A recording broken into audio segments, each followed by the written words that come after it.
उन्होंने मुझे बोला कि ऐसे एग्ज़ाम होता है तो आप प्रिपेयर करना होता है 2 इयर्स के लिए, बहुत टफ एग्ज़ाम होता है। तो मैंने लोकल कोचिंग ही जॉइन करी थी अपने एरिया की, मुझे पीडब्ल्यू के बारे में भी नहीं पता।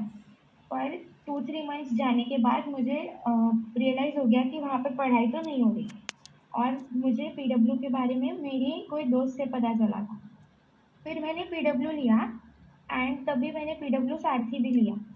तो जब मैं सारथी को जॉइन करती थी तो मुझे ये होता था कि सारे बच्चे तो बहुत आगे निकल गए क्योंकि सबने पढ़ाई की होगी अच्छे से 2-3 महीने 2-3-4 महीने और मैं एकदम ज़ीरो पे फ़ील करती थी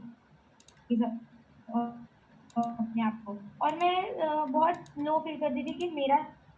तो नहीं होगा इतनी भीड़ में इतने सारे बच्चे हैं और फिर सबके तो लाइक सब तो आगे-आगे चैप्टर्स पे पहुँच गए थे। तब मैं साथी में जुड़ी और तब मैंने अपने कोचेज़ से ये प्रॉब्लम डिस्कस करी कि मेरे साथ तो मुझे तो कुछ नहीं आएगा, मेरा तो नहीं होने वाला सिलेक्शन ऐसे तो मेरा तो इतना टाइम वेस्ट हो गया है। तो मुझे साथी मेरे जो साथी है लाइक जो मेरे कोचेज़ हैं उन्होंने समझाया कि कभी भी इट्स नेवर टू लेट और किसी भी एग्ज़ाम को क्रैक करने के लिए आपको जो चाहिए होता है वो अ, आपको जो चाहिए होता है वो एक डेडिकेटेड एक स्ट्रैटेजी होती है कि आपको कौन से चैप्टर को प्रायोरिटी देना है, बैकलॉग कैसे क्लियर करना है। वो सब मुझे उन्होंने बताया कि ये चैप्टर को कौन से चैप्टर को करना है, कौन से चैप्टर को अभी के लिए छोड़ देना है, किस टाइप के क्वेश्चन करने हैं और जब भी मैं डिमोटिवेट होती थी तो मुझे हमेशा उन्होंने इमोशनल सपोर्ट प्रोवाइड किया है। स्टार्टिंग से लेके लाइक मैं कभी-कभी तो अगर पढ़ती थी ना तो मैं लाइक साथी की मीटिंग्स को जॉइन करके ही पढ़ती रहती थी। तो कभी भी टीचर्स ने मुझे डाँटा नहीं है उसके लिए और सपोर्ट ही किया है हमेशा और मैम ने हँसने वाला इमोजी डाला क्योंकि मैम को पता है क्योंकि हर बार तो मैं मीटिंग जॉइन कर लेती थी एंड अगर मैम या सर फ्री होते तो डाउट पूछ लेती थी और जैसे कोई क्वेश्चन नहीं हो रहा स्पेसिफिक टाइप का तो मैं क्या करती थी कि मैम या सर से वो कॉन्सेप्ट का एक टाइप का क्वेश्चन समझ लिया और खुद से ऐसे 4-5 क्वेश्चन खुद लगा लिए और वो नोट भी कर लिया उस टाइम पे जो मैम ने या सर ने कोई भी स्पेसिफिक पॉइंट बोले हैं उसको नोट डाउन कर लिया। तो इस ये आप लोग भी कर सकते हो। इससे क्या होगा कि आपको याद रहेगा कि हाँ, ऐसा क्वेश्चन आया तो मुझे ये करना है। ये चीज़ मैं मुझे बहुत हेल्प करी है और हाँ, एक चीज़ ये है जो मुझे मेरे साथी के टीचर्स ने हमेशा बताया कि पहले मैं क्या करती थी कि सिर्फ़ थियरी पढ़ लेती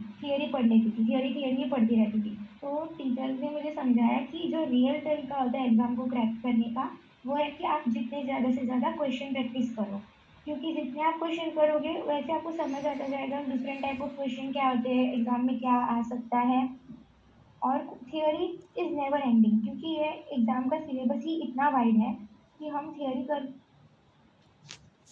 जाए तो कभी खत्म नहीं होगा। क्वेश्चन फिर भी हमसे नहीं होगा। तो थियरी क्लियर रखना इज़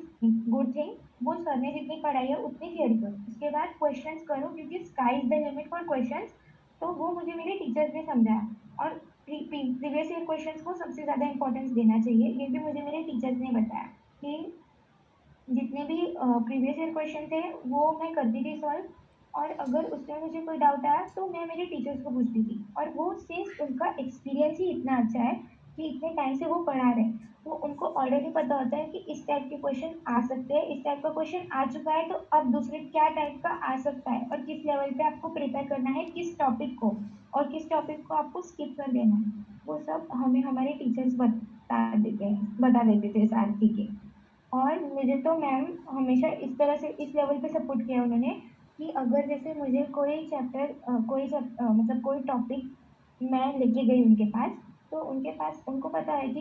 इस टॉपिक में इस मटेरियल लाइक इस बुक के इस पैराग्राफ से ये सारी चीज़ें इम्पोर्टेंट हैं। तो हमारे टीचर्स के पास वो सब भी रहता है मटेरियल बुक्स, तो वो मुझे उसना पार्ट भेज देते थे ताकि मुझे अलग-अलग बुक की अलग-अलग चीज़ें रेफ़र खुद से ना करनी पड़े। तो मैम और सर सबसे इतना अच्छा बॉन्ड बन गया था मेरा कि ये सारी चीज़ों में मुझे बहुत हेल्प मिली। कोई भी डाउट हो किसी भी टाइम पे कनेक्ट कर लो बस और उनको आपकी प्रॉब्लम समझा दो कि आपको किस पॉइंट पे